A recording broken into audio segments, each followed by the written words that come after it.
Champions ট্রফির বাংলাদেশ দলে থাকতে পারতেন সাকিব আল হাসান। এবার এমন মন্তব্য করেছেন বিসিবির কোচ সোহেল ইসলাম। তার মতে সাকিবের শূন্যতা অনুভব করছে বিপিএল। ফ্র্যাঞ্চাইজি টুর্নামেন্টে বোলারদের ভূমিকা নিয়েও প্রশ্ন তুলেছেন তিনি।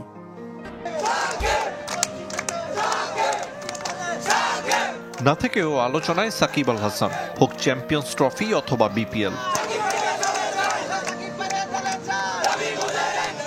সংখ্যায় কম, তবে মিরপুরে ফের জড়ো হয়েছে সাকিব সমর্থকরা।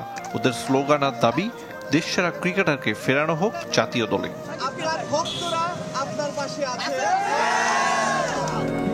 বোলিং নিষেধাজ্ঞা, ব্যাটার হিসেবে চ্যাম্পিয়ন্স ট্রফির স্কোয়াডে সাকিবকে রাখেনি নির্বাচক প্যানেল। সেখানে ভিন্ন মত সোহেল ইসলামের। অবশ্যই দেখা যেতে পারতো, সবাই তো চায়। এখন হচ্ছে সাকিবের আর বোর্ডের ওই কম্বিনেশনটা, মানে ইয়েটা ভালো হইতে হবে, সমন্বয়টা ভালো হইতে হবে। সাকিব ছাড়া প্রথম বিপিএল। চলমান ফ্র্যাঞ্চাইজি লিগে অলরাউন্ডারের শূন্যতা অনুভব করছেন বিসিবি কোচ। সাকিব যখন একটা টুর্নামেন্ট খেলে, ওই টুর্নামেন্টের ভ্যালু কিন্তু বেড়ে যায়। বিতর্ক সঙ্গী হলেও এবারের বিপিএলে হচ্ছে হাই স্কোরিং ম্যাচ। তারপরও ব্যাটারদের শতভাগ কৃতিত্ব দেওয়ার আগে বোলারদের ভূমিকা নিয়ে প্রশ্ন তুলেছেন। একটা টিমে বোলিং বৈচিত্র্যও কম, ব্যাটসম্যানদের জন্য খুব ইজি হয়ে যাচ্ছে খেলাটা, পারফর্ম করাটা। চ্যালেঞ্জটা খুব কম তৈরি হচ্ছে ব্যাটসম্যানদের জন্য। তাসকিনকে যদি আমি খুব কমফোর্টেবল খেলে দিই, আমি জানি যে তাসকিন 2-3 ওভার বল করবে, ওরে আমি উইকেট দিলাম না, তো বাকিগুলো অনেক ইজি। লেগি রিশাদের পারফরমেন্স দেখে আশাবাদী, তবে আইসিসি ইভেন্টের জন্য মেহেদী মিরাজ, নাসুমদের আরও পরিশ্রম করার কথা বলেছেন সোহেল ইসলাম।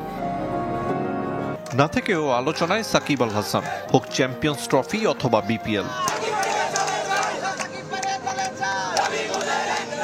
সংখ্যায় কম, তবে মিরপুরে ফের জড়ো হয়েছে সাকিব সমর্থকরা। ওদের স্লোগান আর দাবি, দেশসেরা ক্রিকেটারকে ফেরানো হোক জাতীয় দলে।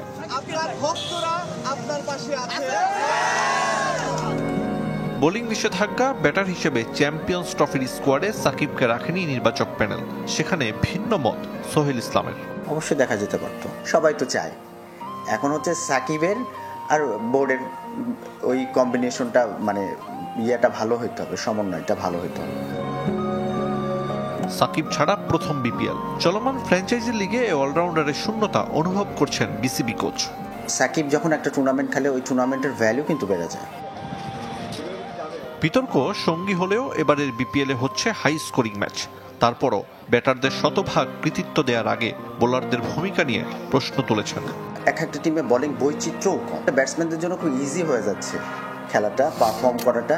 চ্যালেঞ্জটা খুব কম তৈরি হচ্ছে ব্যাটসম্যানদের জন্য। তাসকিনকে যদি আমি খুব কমফোর্টেবল খেলে দিই, আমি জানি যে তাসকিন 2-3 ওভার বল করবে, ওরে আমি উইকেট দিলাম না, তো বাকিগুলো অনেক ইজি।